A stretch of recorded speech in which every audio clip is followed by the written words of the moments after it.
Howdy to the hiring team at Lightspeed. I just wanted to take this opportunity to go through one of the maps we did for exfil recently. It's about year and a half old. It has evolved quite a bit, though. It's been iterated on a lot. We built exfil as a very live service game, so just the nature of how I wanted to do these maps, we actually released them kind of at about maybe 60 or 70%, and then we just evolved the maps live with the community. And it's been a lot of fun too, to be honest. The last year I worked on this in particular was one of the funnest years of game dev I think I've had in 20 some odd years. But yeah, I'm going to go over this a little bit. Again, it's evolved quite a bit, so I'll just kind of show you guys. Oh, I wanted to first illustrate all these red markers, and it'll kind of feed into the design philosophy, I suppose. Um, the core extraction game mode, which we started with, the whole idea is that each of these red markers could be a possible crash site for a helicopter. So when we were designing this game mode, we wanted it to be really organic. And my computer just froze. Not my computer, but my engine. Hopefully it doesn't crash. Let's find out. Love that. Love Unreal. Anyways, we wanted all these kind of organic locations. So the point being, from a game design perspective or a game mode perspective, the four different teams, it's a really neat game mode because there's four teams as opposed to like traditional two. You can play with threes or fours. You can put as many people on your team as you want. You can put one, you can put five. It didn't really matter. Um, but the point is that each team will land around, there's probably about 40 different helicopter landing locations. Depending on where the helicopter crash site is, there'll be a raid around it, and it won't be equal. It won't be balanced. Every round's different. But their objective is to go to the crash site, wait for the helicopter to stop burning. So we used fire as kind of a balancing mechanism because it burns for an indeterminate amount of time. So you can't even guess it. It's got a range. So you've got to at least defend your location if you're first there. But ultimately, somebody grabs the intel, somebody calls for an exfil, a helicopter comes in and grabs them, or there's a complete elimination of all four teams. Um, just important for context on the map, because depending on which location is chosen, the vectors across the map for each team are completely different. And that was kind of inherent in this design, is that each section or neighborhood of the map needs to be traversable almost, in multiple vectors. So I really wanted to make sure there was an experience to be had across each of these vectors and each of these zones. Obviously, I'm not going to illustrate all of that to you guys, but I'll try and give you, a view of what that looks like. Not an easy task, but at the same time, real life informs this a lot. Real life does generally allow people to traverse spaces from one side to another side via a vector or a walking path, and often those paths are, in a perfect world, they're optimized or they're ideal or they make sense for some reason. um, Obviously not always the case. Privacy, a closed off district, intentional obstruction like gates and things like that are all real life factors. But we use game mechanics and world game design, I suppose, to play with those themes essentially. And there's a lot of ways you can do that. Like a broken wall is a great example. But I will show you guys kind of how this one was laid out in particular. So going at the whole map, this was kind of what the community asked for. They wanted the core exfil experience, which is very terrain based, but they wanted the urban experience too. So they wanted this core urban in your face combat, but we wanted to maintain the pillars of what exfil was, which is a little bit more standoffish and a little bit more careful. We wanted, kind of an intelligence level, I suppose, from the player, not just repeat and rinse. And the cost is high. In a lot of the game modes in exfil, it's death. Death is over and you're out of the game. In later iterations of the game mode, you could fly back in, but there's no healing mechanic, i.e., nobody can bring you back up. If you're out, you're at least going to have a helicopter ride back in. So in this particular map, again, to maintain some of those pillars we already had, I decided using this real world terrain. So we just went and sourced a whole bunch of nice chunks of real world terrain. Um, we would kind of have these different districts here. So I kept this highland. Actually, I'm gonna refine that a little bit. There we go. I kept this nice highland. First, I was looking for a river. I wanted a river with a bend in it. I wanted to be able to define districts. I wanted, the uphill side or one side of the river to be uphill, the other side of the river to be a flatland or a corner or a bend. And this is kind of what I started with. Um, so I kept this as kind of a logging district in here. And then we've got this really nice high ridge, and it's got a couple paths on it that runs up here. And basically they become overlooks for the whole map, really, up until probably the highway here. Um, and then you've got this core, obviously, city district, and we've got these annexes, which are kind of peripheral to that main core that everything flows through. This is kind of an annex too, I would say. It's not an annex; it's almost like a secondary city, but it does ultimately flow into the core, so I guess it would be an annex. This is definitely an annex. This is a rail yard and kind of an annex. But this is basically the districts that we defined. Obviously, starting with this core area, we actually flowed everything out of that. I basically started. I'm like, okay, I have this river. I knew I was going to run a highway down it because we want to have convoy missions and things of that description potentially. Rail line is always a great secondary access, especially for infantry. So we had this natural feature here, actually, of a rail line that already ran down here. So we ran it, actually made a spur that came into town, and then this spur actually cuts down here, and we made an access bridge and then ran it up the other side of the map.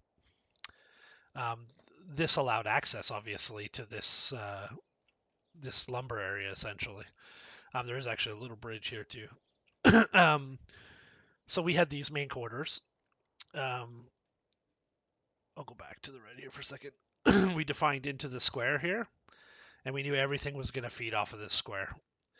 So we have, all these vectors running through, depending on this different game mode. 7 out of 10 times you're going to be running through this square. So we wanted this square to open up. So everything, is kind of closed, and then everything opened up into this square. So I decided to go with a very East, these old Russian style. We had this joke going around about an homage to potatoes. So this is a monument to potatoes in the potato district growing here. And this big park essentially flows everything into it. Whether it's a little gully, these are really kind of shortcuts flowing through here, going all the way to the other side of the map, or to the other side of this district. It's a great little combat area that's had lots of action. Or whether it's the main roads flowing across the bridges.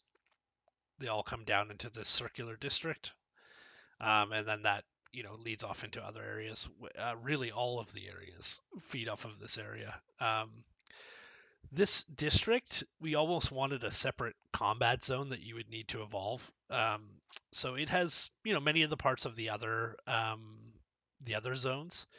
But how it evolved, for me, what was really important was, yes, I want to have these near combat experiences, and I want to, have people surprised by these high walls. Everything is very high walls in here. So if you're turning around a corner, you can come face to face with people all through these districts. Doesn't really need to be long. It's a little bit easier for less experienced players too. They're gonna get a few more kills. They get a little bit better experience, I think, in these kind of places. But there's still beautiful, sniping positions and long shooting paths for people who like to be a little more patient and take their time and get those kind of kills. But a key component here that I wanted to go over is these breaks. All of these breaks in the map were pretty intentional to slow things down and act as kind of transition zones. between these different combat zones. And they also carry the theme, I think, of Exfil in general. So, I maintained this tree line here. This is a really important tree line.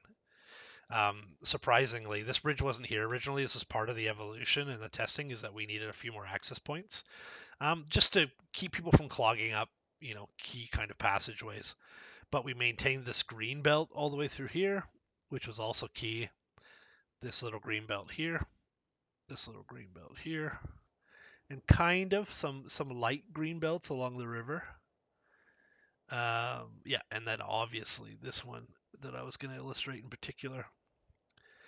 So these belts act as kind of natural transition zones. They're really nice cover. You get beautiful fights from the city across into these green zones. So that in particular can be quite fun. Um, but yeah, we kind of maintained these and kept these all the way around the city. And in fact, this one continues down here. You can see that green zone continues down here. So we ended up getting these really nice combat, and even this canal almost like literally screams separation, and that was the intent. You're really transitioning between these two parts of the city. So we wanted to illustrate it to the player, give them some different access routes and stuff like that, whether they want to take high risk or low risk. But yeah, the canal was key essentially. Funny next to the river too, but this is a really neat transition zone. So some of the things that kind of evolved, just as great examples, we had this kind of barren crossing. Initially, it was even less trees here. There was an old bridge structure with a lot of concrete, or sorry, a lot of concrete pieces sticking up, and they would run across here. Oh, there's a floating piece from the old bridge. That's really funny. And it was a great initial idea, but we found almost immediately entire teams were just getting wasted in that open land in between. Um, it was fun to come out of these trees in transition, but if you were anywhere in, up to here from here, and you were crossing from either side, whether somebody was over here watching or somebody was in the city, had a good eye on this crossing, it was just absolutely a dead zone. So we decided to break it up. We added some more trees, and we created this kind of newer partition slash dam network. So this really broke up one of the key things, which was people shooting here across that land bridge, and from areas over here, they could just pick people off crossing there. This broke it up on this side, at least gave them a fighting chance. We added a little bit of an old bridge system, not really matured here. This is quite a recent change where I put these in to just kind of mark the old path to give people kind of a bit of guidance. I did find that we had changed the water level a little bit, so people were getting lost. They'd be out here on this spit of land. So yeah, just to give them a little bit of guidance here, and help them flow through that space. I guess another example of where we've evolved these combat spaces and where they've changed a little bit was definitely in the canal system. Initially, the canal just cut all the way through. We added these catwalks later. We realized people weren't really visiting this area, even though it's a really great combat space because you get really good coverage across the entire map. um, so we added these kind of fast paths essentially, just leveraging the fact that there was these pipes here, these steam pipes. And yeah, it's good. It's been used. It definitely has sped up. It's a great place to get killed, of course, because you're highly vulnerable. But it has actually acted as intended, that people are being passed through these spaces, and getting over to the other district. That's a great example. And I guess stuff that hasn't gone so well. This bridge was interesting. I felt like this bridge almost by default ended up, I would say 80% of the time as a core conflict zone. So I wanted to make sure, especially with our NPC factions and our AI, we have two factions fighting each other in one of our game modes. So I really wanted that experience to change each time. So I have a bunch of spawners for each faction. Actually, I can turn that level on just to show you guys. So if I pick up Hold on.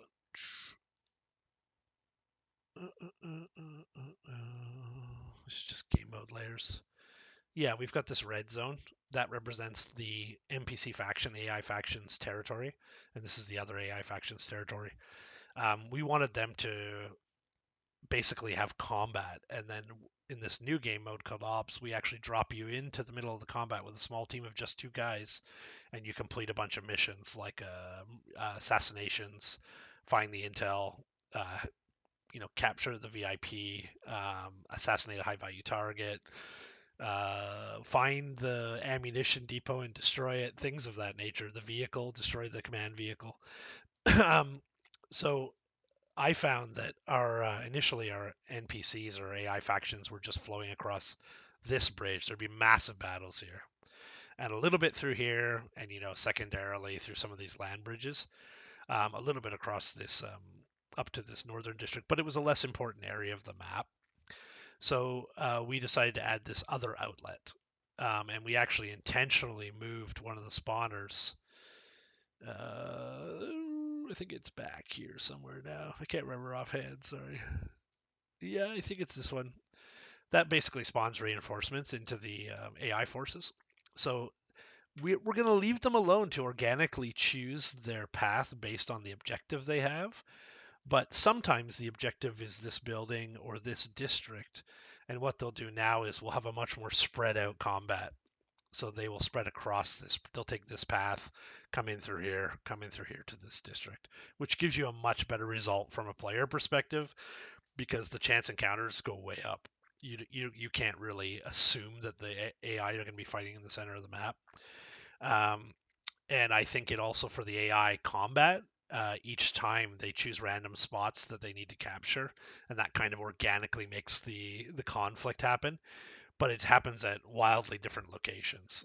So we might have a combat happening, between two factions in this district, and only a light battle here, and other times we have a massive battle here, and no battle over here. And this area here often sees battle. This area here sees battle, although less you can obviously see. But if there's some objectives there, sometimes again we just let the NPCs do their thing. They'll come flowing across this land bridge and hit over here, and we're ultimately trying not to curate the experience too much because we want it to be organic and sandbox enough that it may not work in 90, let's say it works 90% of the time, and 10% of the time it's kind of iffy. There's going to be 30 or 40% of the time that it's going to be like absolutely surprising, and the player is going to have no idea where these engagements are coming from.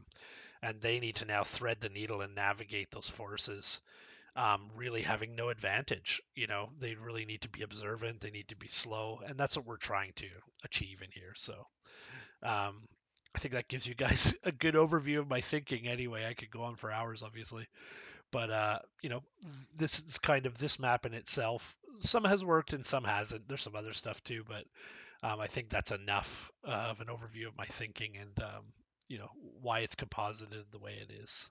And I appreciate your guys' time. Thank you.